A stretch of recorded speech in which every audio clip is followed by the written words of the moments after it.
Tonight the blackbird called. I heard it through my window, just as I once had. I knew what it meant. I met Victor beneath the elm trees, where the moon barely touched the ground. He was already there, waiting. You were upset earlier. What happened?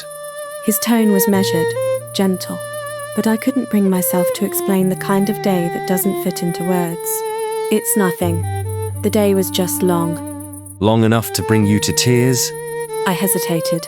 There was no point pretending. Some days carry more weight than others. He didn't push, just nodded once, and we stood in familiar silence. But there was something else, something I hadn't said. Victor, I began, slowly. There's something I never explained, about the way I left. His expression softened, and he waited. I shouldn't have done it like that, I said. Leaving with just that note? You deserved more than that. Victor was quiet for a long moment. We made mistakes on both sides. His voice was gentle. The words were simple, but they carried something that felt like forgiveness. I looked up at him, and for a moment, I saw the boy who had once been my confidant, my co-conspirator in impossible dreams, the one whose laughter had lit the path ahead, even when everything else was dark. And then I saw the man he had become, older, steadier, still a dreamer, but now someone who could build the dreams instead of just imagine them.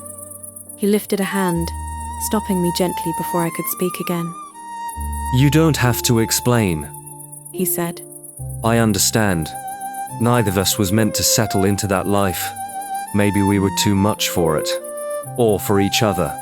His words settled between us, like the mist rising through the trees. But here we are, and we're not those people anymore. No, I agreed. We're not. His gaze held mine, and though he didn't speak, I felt the question hanging in the air. Not a demand, just a possibility. Good night, Emily, he said finally. And in that moment, I knew Victor would always call me Emily. I could rename myself 1,000 times, reshape my life in a dozen new ways, and still, to him, I would be the girl he had known first. Not Esme, not anyone else, just Emily. And perhaps that was what unsettled me most. Not that he saw me as I once was, but that he saw me as I still am. Fairwicke. It's your world now. Go sim in it.